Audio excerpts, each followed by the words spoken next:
or the next few months is absolutely huge for UConn men's basketball. You're on the Hoops Cap. Let's get it, let's get it. Let's get it, let's get it. Yeah. UConn, baby. Home of the champions. Let's go. Welcome into the Hoops Cap Pod. This is your host, Mark Zanetto. We are excited for this show today. We are following all the recruiting stuff that's going on, talking to folks about, the behind-the-scenes aspects of this, the chess pieces that are being moved. And I really wanted to lay this out, the context. But first, wanted to say thank you so much for subscribing. If you haven't subscribed yet, make sure you do so. Do me that favor and click that button on YouTube. If you're Apple guy, Spotify, make sure you download all of the podcasts wherever you get them, Apple, Spotify, Odyssey, Amazon, wherever. We have all of that. So make sure you do that. We appreciate that. Another episode of Big Football Energy and Big Bet Energy coming later this week on the football channel. Check that out as well. Okay. Here's the reality. These next few months are going to be huge for UConn basketball, and we haven't even tipped a game in the 2025 season. We'll get into the Big East schedule and some of the leaks that are happening. The ridiculousness of having games on Wednesday and stuff like that. Like I don't want to spend the energy on that today. There's more important things going on, and we'll get into that tomorrow or the next day. But here's the crazy thing. The recruiting board, the roster math, the decisions the staff is making right now are already shaping what UConn looks like in 2026 and beyond. So let's start with things that we know for sure. 5 guys are guaranteed to be gone after this season. You have Malachi Smith, Alec Millender, the graduate student, Dwayne Koromo, graduate student, Terrace Reed Sr., Alex Karaban Sr. Those 5 pieces, veteran leaders, guys like Terrace, especially guys like Alex, who have logged some real minutes in Storrs. Then you have the transfers like Malachi playing at Dayton, who is expected to be a backup point guard and be involved in the rotation this year. Every time I see video, I see Alec Millender, or Millender, shooting well and running the offense. So I wouldn't be surprised if we don't see him play this year, and Dwayne Koromo as well. So here's where it gets tricky. And honestly, this is why I think this recruiting cycle could end up being a lot bigger than people expect, because it's not just those 5. Depending on how the season goes, UConn could end up losing 8, maybe even 10 players off this roster.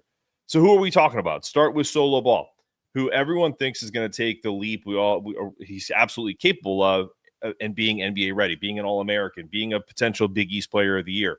Jaylin Storrs, same thing. He's got all of the skill sets, 6'7", 6'8", long, lanky, can shoot it. Is he going to have a breakout year? Is he going to stick around for his senior year? Who knows? Silas Demery is another guy, transfer from Georgia, was a 14.5 point a game scorer in the SEC. He's a pro-ready guard. He even tested the waters this year, came back, got some feedback. So that's the next step for them. That's the evolution. Those are the guys that are that have played college basketball. Then you look at 2 of the impact freshmen, Braylon Mullins, who is an absolute complete product in terms of his skill sets. Great shooter, capable defender, unselfish, is a absolutely plus shooter. The talent is undeniable. Is he going to have a breakout year where he's a first round pick? And then this one is interesting because that's 9 guys right there. Eric Reibe, still developing, 7'1". If he flashes and turns any of the raw materials into production, he's immediately on draft boards sooner than people think, because at 7'1" and can step back and shoot a 3, can handle the ball with some level of efficiency. He's not out there fumbling it. The NBA, I think this is what people need to understand.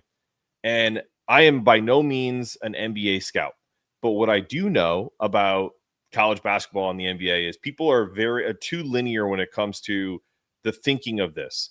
Is Eric Reibe NBA ready, even if he has a great year? No, he probably doesn't even play that much his first year. But if he's a first-round pick and they're developing him and he can already start his professional career, he's going to go. There's no reason to stick around unless you're a player, and I'll use it. I'm not using it to denigrate anybody, like an Armando Bacot Armando Bacot played for North Carolina. If you're not sure if you don't remember who he was, he's like the all-time leading rebounder in Carolina history because he played like 100 years, but also because he wasn't an NBA level center. So he stuck around for an extra year and made some money and played at Chapel Hill. Eric Reibe is not that player. Eric Reibe has NBA potential from the jump. And so would he get drafted now? No, but you can't teach 7'1". You can't teach the skill set that he has. If he's available and ready, that could be a 9th or 10th piece that UConn loses the following year. So that's the reality that Dan Hurley and his staff are planning for. It's not just about filling 5 open spots of the seniors and grad students that are leaving. It could be closer to double digits. So my prediction is it's going to be 7 or 8 guys. And that's why I wouldn't be surprised at all to see UConn bring in 3 impact freshmen, a couple of high-level transfers like they did this year, even 2 or 3 international players, similar to what we saw this year. Silas, Malachi, then they brought in Dwayne, then they brought in Alec, and then they brought in the 2 international guys. The reason rosters have expanded to 15 is exactly this. It gives coaches like Dan and others the ability to stash talent, prepare for injuries, and keep a championship product on the floor, even as turnover becomes the new normal. Because let's face it, even at a place like UConn, where culture isn't just a word, but essentially they live it, you can't prevent guys from walking anymore. That's the game now. And that's why these next few months before the season even starts are so important. Okay, let's take a quick break. We're going to come back and talk about the recruiting scouting reports for every player that is of interest to all of you and to us, and really kind of talk about why it would work, why it wouldn't work, and I'll give my predictions at the end, and we'll have a good time. You're on the Hoops Guy. Okay, welcome back into the Hoops Guy Pod. I'm your host, Mark Zanetto. Let's talk about these recruits, shall we? We're going to take them one at a time, and I'll give you my predictions of who I think we're going to go for. They're going for all of them, but who I think will end up landing at UConn when we're all done. The first one is Junior County, 6'4" combo guard. His scouting report is he's a strong physical guard, super long arms, and a ton of winning intangibles. They're visiting him. I believe they were there yesterday in Utah as a home visit. He can score from all 3 levels, but thrives in flow of an offense, moving the ball, cutting. Remember these words, right? Moving the ball, cutting, like all the things that coaches just absolutely like lose their minds over. That people want to just see the highlights of people shooting and dunking, but if you watch a kid and he's in the ball's popping when he's out there and he's backdoor cutting and making hard cuts to the basket and tough screens, keeping plays alive, it's like coach porn. Like I don't even know what other way to describe it. It's coach dessert, whatever, if you want to keep it PG. His handle has improved. He's a reliable secondary ball handler.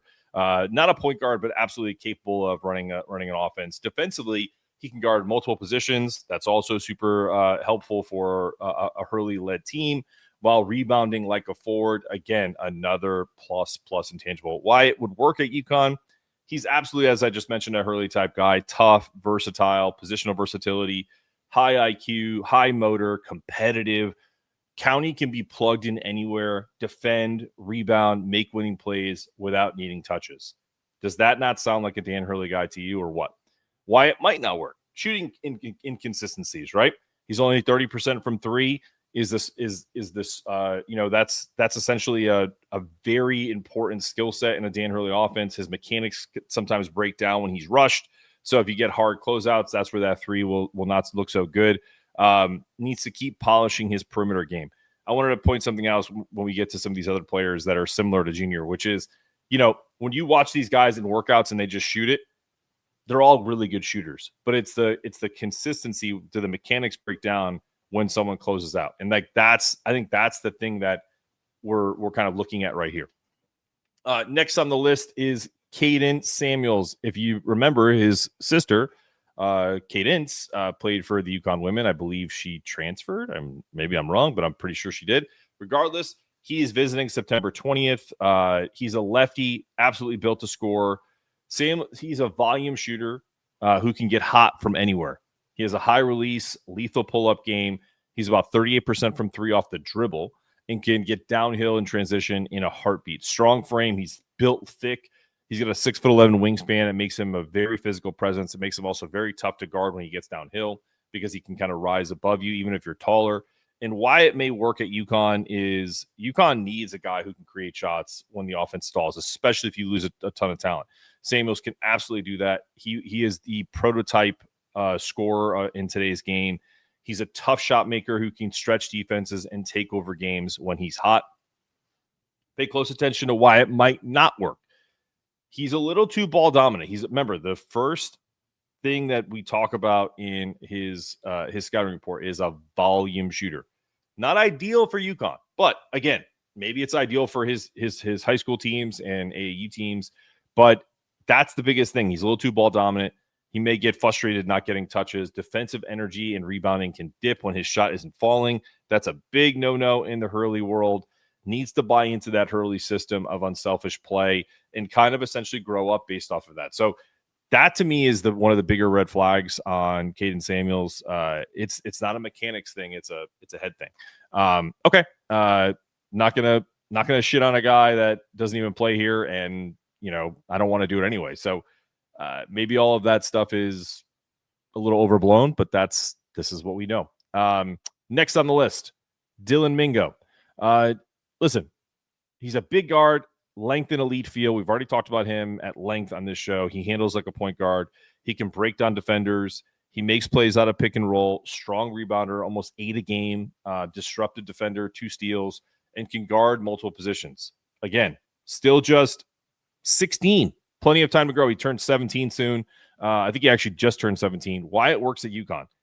He fits the blueprint of what they're looking for of a modern guard. Very similar to Silas, bigger. Obviously needs to grow into his body a little bit more. He's versatile, long. My comp for him, and I've talked about this a few times on the show, is he reminds me of Jaylin Williams, who played at Santa Clara, is now one of the best players in the NBA at Oklahoma City, who just won a title. He's a big rebounder because his arms are long. Like, I think they're the same height, 6'5"-ish. Defensive instincts are perfect for Hurley's aggressive style, but he does it without fouling. Watched a bunch of tape on him, and it's just not. He doesn't use his hands. He's very kind of upright. Uses his chest, which is a good thing, good habit to get into. Why it might not work. His shooting is still a work in progress. In the EYBL league, he shot 23% from 3. Turnover rate is higher than what you would expect, but he's also asked to do a lot. So again, I think his shot is it doesn't break down when pressure hits. He's the type of guy. There's a few guys that remind me of Steph Castle in this group, and he's one of them. Not as thick and polished as like a physical presence, but as far as his mentality, his competitiveness, that's Dylan Mingo. Next on the list, Connecticut's own Abdou Toure. Very intriguing prospect. He's explosive, powerful wing who attacks the rim like a wrecking ball. He has an incredible first step. He's an elite finisher at the rim. Highlight level, a leaper. Think Sticks RIP, Stanley Robinson level type dunker. I wouldn't quite put him in that Rudy Gay category because he's not the player, but defensively, he absolutely has the tools to be a lockdown guy and is already a strong rebounder, his physical presence being that big. And why it could work at UConn. Listen, he's a Connecticut kid. Hurley loves wings who can physically overwhelm opponents, but he doesn't love wings who can't shoot, and we're going to get to that. But Toure's athleticism and energy would give UConn an immediate spark, and he'd be a matchup problem for most wings because of his size, even as a freshman. So, again, why it might not work. Shooting and basically just offense are a big question.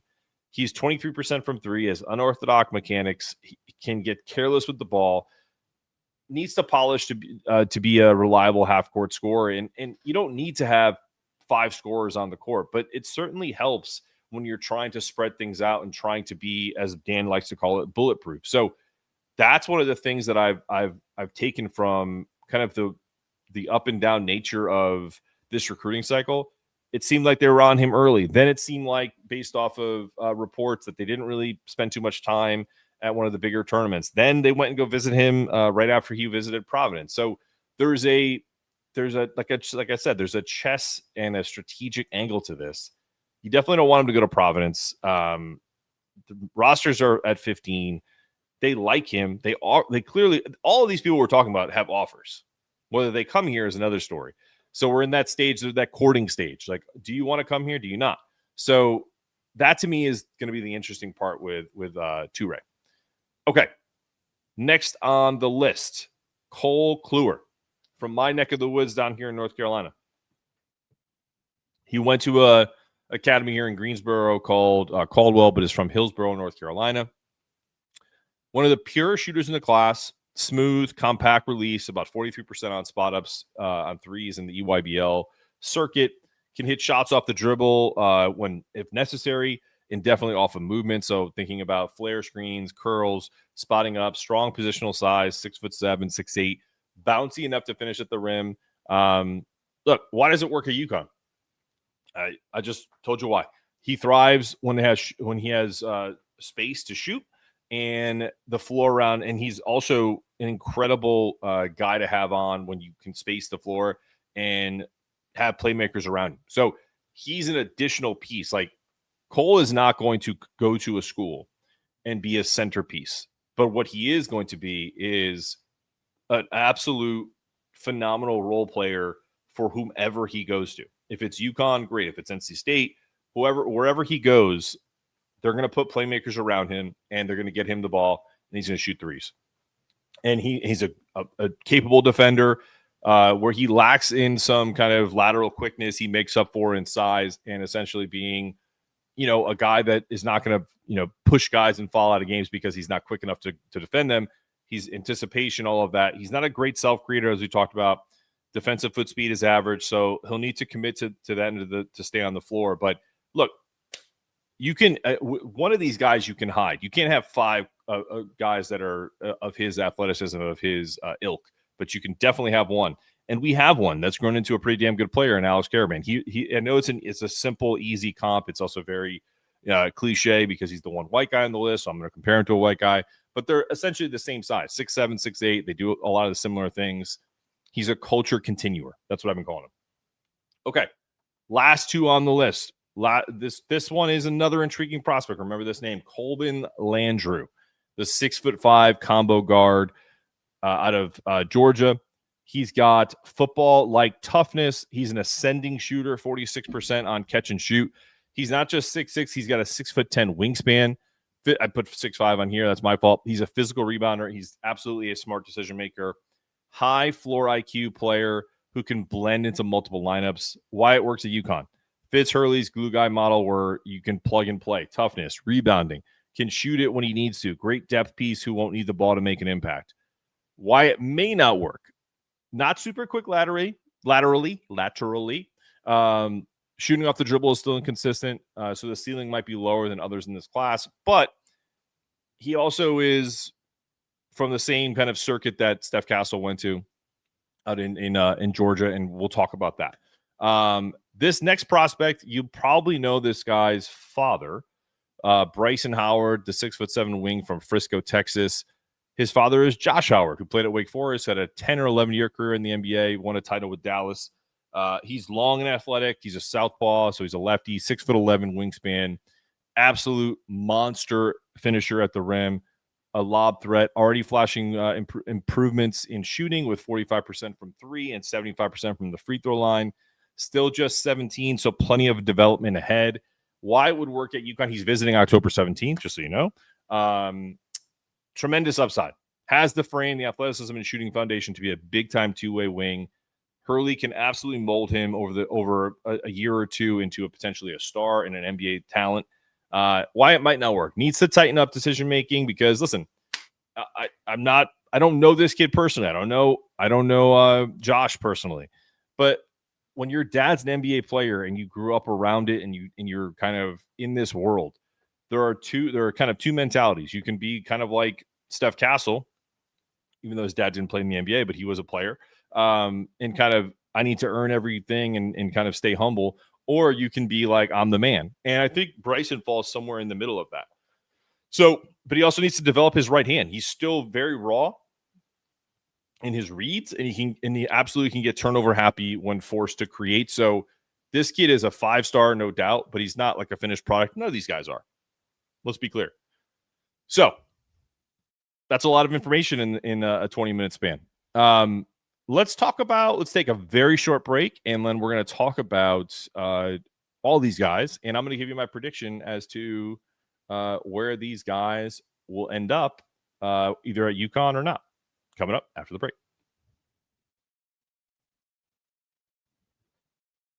All right, we're back. Okay, let's talk about this. So where do I land after breaking all this down? UConn's board is deep. They have offers out to all of these guys. County, Samuels, Mingo, Toure, Cloer, Landrew, Howard. The reality is I would love them all because of how big these teams are. But you couldn't keep everybody happy, and to have that many freshmen on the team is, what are we, Duke? We're not doing that. So 15 scholarships on the roster, you gotta have some flexibility and load up in different ways. And the truth is, if you start to see types Hurley likes to recruit, I mean, think about all the guys that are 6'5", 6'6", 6'7". Steph Castle is kind of the prototype. He came in at 6'6", 205 pounds, combo guard from Georgia. He kind of played some small forward last year, but also 2 years ago in a national title. Having Tristan Newton, Kim Spencer helps, and it worked beautifully. I think a guy like Colben Landrew is like almost like a carbon copy, 6'6", 205, playing in the exact same Georgia Hoops League as Castle came out of. They even match up with his old school Newton, all the time. So that's not a coincidence. That may be in it, or it may just be a coincidence, right? Landrew, it doesn't have Castle's game, but the parallels are hard to ignore, that toughness, the versatility. So I could see him being a sleeper pick. But how I rank the board is, I've already told you this, Mingo is I believe, their top priority. He's also mine. Cloer being right behind him. But it's got to be one with the other. If you don't get Mingo, then I would almost slide Cloer below some of the other guys I'm going to mention, because to be honest, if you pair a guy like Cloer with Mingo, or even if you took if you took Landrew and Cloer, there has to be a combination with Cloer. It's not just you're just not going to get him and hope unless you pair another big guard. Maybe Silas stays for an extra year. So I think you've got this cluster of guys. They really like Junior County. I think Samuels, I think they like the idea of him, but I don't think they love that he's a volume shooter. Same thing with Toure. I think Toure is a great kid and a great player. I've heard he's a great student, like all these things, all the upside. But I don't think that they end up getting him unless he decides that he just wants to come to UConn because that's his home state and he's always wanted to play there. I don't know if that happens anymore. Like, do kids feel that way anymore? Like, it's very weird. A weird time where you're kind of thinking about your brand and all that. It's all very pro level. When you talk to parents or agents or whatever, it's all about how they can maximize their time at the school. And if you have people around you that are willing to put your best interests ahead of money, then UConn's for you. Bottom line is we're losing 5 guys regardless. So I think the prediction I have right now is Mingo, either Landrew or County, and Cloer. I think we're getting 3 of those guys. I could also see a possibility where they get 4, and it's some mixture of Junior County, Toure, and Cloer and Mingo. And then you're getting, Euro guys and transfers as we go. Because again, bottom line, you're losing 5, could be up to 9 or 10. So the next few months is very strategic, for this staff. Even for the first ball tips in 2025, Hurley and his staff are already making moves that will shape the next title run before they even get to this title run. So the world doesn't stop, right? Just because the season is over, it never stops here at the Hoops Cap and Big East Energy Network. You can control the type of player you bring in by just making sure the expectations are there. That's why UConn is where they are with 6 titles, looking for that 7th. This is all from the Hoops Cap today. Until next time, we'll see you later. Go Huskies. Let's get it. Let's get it. Let's get it. Let's get it. Yeah. UConn, baby.